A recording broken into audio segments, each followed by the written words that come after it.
आसमान में चांद की रोशनी बिखरी हुई थी। बसंत का मौसम होने के कारण पेड़ पौधे भी बहुत हरे भरे खूबसूरत नजर आ रहे थे।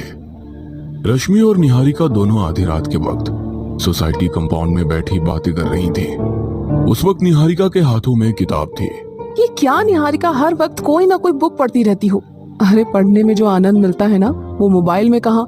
जैसे तुम मोबाइल के बिना नहीं रह सकती ना, वैसे ही मैं किताब के बिना नहीं रह सकती। तुम गलत कह रही हो निहारिका। जो मजा किसी चीज को विजुअल देखने में है ना, वो पढ़ने में नहीं। पढ़कर जो प्यार, रोमांस, डर, सस्पेंस को फील किया जा सकता है ना, वो देखकर नहीं होता। तुझे बातों में कोई जीत पाया जो मैं जीतूंगी? चल अब घर चलते हैं, बहुत देर हो गई है। दोनों घर जा रहे थे, तभी निहारिका की निगाह एक किताब के ऊपर पड़ी, जिस पर गोल्डन कलर का कवर था। कवर के ऊपर एक अजीब सी आकृति बनी हुई थी। निहारिका उस किताब को उठाने के लिए झुकी ही थी कि रश्मि ने उसे रोक लिया। तू भी यार, क्या अब रास्ते में से ही किताबें उठाने लगेगी क्या? घर चल। रश्मि के कहने पर निहारिका उस किताब को वहीं छोड़कर आगे बढ़ने लगी, मगर ना जाने उस किताब में ऐसा क्या आकर्षण था कि निहारिका मोड़ मोड़ कर उसे देख रही थी। तभी उस किताब पर बनी हुई आकृति चमकने लगी। अगले दिन जब निहारिका सोकर उठी तो वो किताब उसकी पलंग पर थी। ये देख निहारिका बहुत हैरान हो गई। उसने बाद में पढ़ने के लिए उस किताब को उठाकर अपनी बुक शेल्फ में रख दिया और अपने रोज के काम करने लगी। तभी उसके फोन पर रश्मि का फोन आया। क्या बात है? रश्मि अभी कल रात को तो मेरे साथ ही थी, अब सुबह सुबह क्या काम आ गया? तुझे नहीं पता क्या? कौन सी दुनिया में रहती है? पूरी सोसाइटी में हड़कंप मचा हुआ है। रात को सोसाइटी के चौकीदार की मौत हो गई। ये क्या बोल रही है तू? देर रात तक तो हम लोग ही सोसाइटी कंपाउंड में थे, जब तक तो कुछ भी नहीं हुआ था। वही तो मुझे भी समझ नहीं आ रहा है। लोग कह रहे हैं 2 बजे के करीब उसकी मौत हुई है। अच्छा हुआ हम लोग समय पर घर आ गए।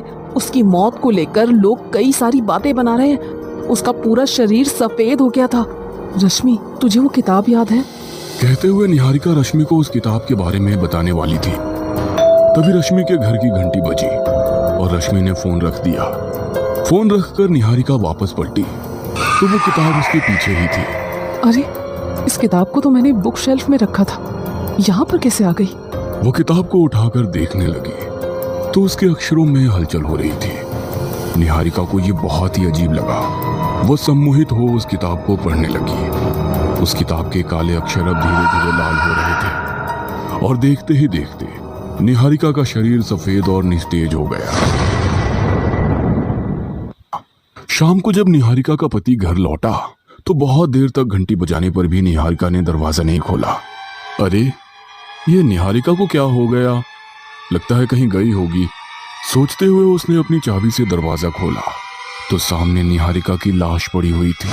निहारिका, ये क्या हो गया तुम्हें? किसने तुम्हारा यह हाल कर दिया? उसकी चीख सुनकर सोसाइटी के कुछ लोग इकट्ठे हो गए। सभी आपस में बातें करने लगे। हमारी सोसाइटी को बने हुए 10 साल हो गए हैं, मगर आज तक कभी ऐसा नहीं हुआ। मगर पिछले 24 घंटे में ना जाने किसकी नजर लग गई है हमारी सोसाइटी को। तभी रश्मि वहां पर आ जाती है और उसे निहारिका की लाश से थोड़ी दूर वो किताब दिखाई देती है। वो पहले तो हैरानी से उस किताब की ओर देखती है, फिर चुपचाप उसे उठाकर अपने पास रख लेती है। रात को वो किताब अपनी अलमारी में रख देती है। आधी रात के वक्त उस अलमारी का दरवाजा बजने लगता है। इस वक्त दरवाजे पर कौन है और वो घंटी बजाने की बजाय दरवाजा क्यों बजा रहा है? सोचते हुए रश्मि डोरबेल खोलने जा रही थी कि अचानक उस अलमीरा का दरवाजा खुल गया और उसमें से किताब निकलकर बाहर आई। वो किताब उसके आसपास उड़ रही थी। कौन है? कौन है यहाँ पर? देखो, जो कोई भी है मेरे सामने आओ। मुझे डराने की कोशिश मत करो। रश्मि के कहने पर देखते ही देखते वो किताब बड़ी हो गई और उस पर बना हुआ अजीब सा फेस बोलने लगा। मुझे वापस मेरी जगह पर छोड़कर आओ, वरना हर जगह सिर्फ तबाही होगी।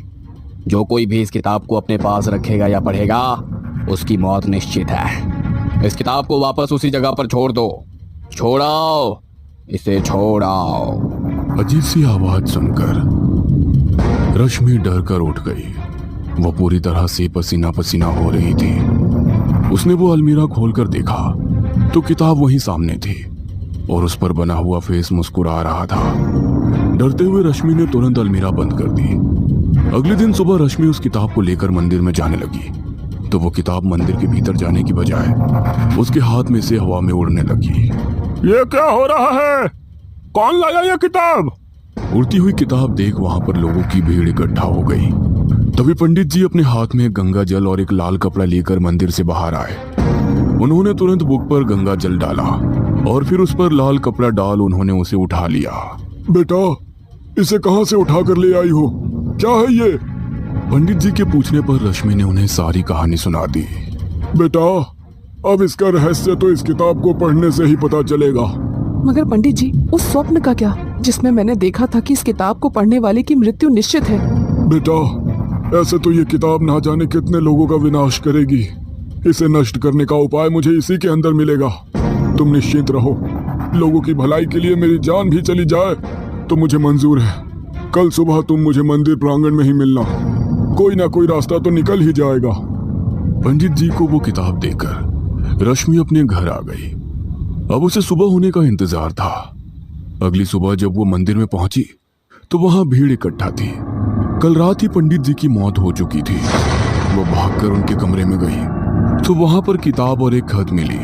बेटा रश्मि, तुम्हें जब तक ये खत मिलेगा शायद हम मर चुके होंगे। इस किताब को नष्ट करने का केवल एक ही उपाय है।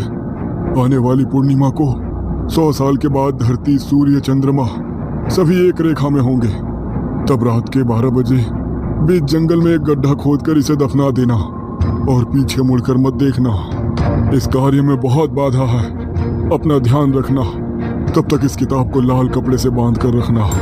पंडित जी के कहे अनुसार रश्मि उस किताब को संभाल कर रखती है और फिर पूर्णिमा की रात में वो उस किताब को लेकर जंगल में चली जाती है। पंडित जी के कहे अनुसार वो गड्ढा खोदने लगती है, मगर उसके पैर भी जमीन में धंसने लगते हैं। बचाओ, बचाओ, कोई है? हेल्प!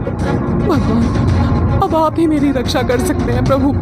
कहते हुए वो ओम नमः शिवाय का जाप करने लगी। ओम नमः शिवाय, ओम नमः शिवाय, ओम नमः शिवाय। मगर फिर भी वो जमीन में धंसती जा रही थी। उसने अपना काम जारी रखा और उस किताब को उस गड्ढे में डाल दिया। जैसे जैसे वो उस किताब पर मिट्टी डाल रही थी वो ऊपर आने लगी। उसने किताब को दफनाकर अपने साथ लाया हुआ पीपल का पौधा उस किताब पर लगा दिया। अब तुम हमेशा के लिए इस धरती के भीतर शांति से रहना।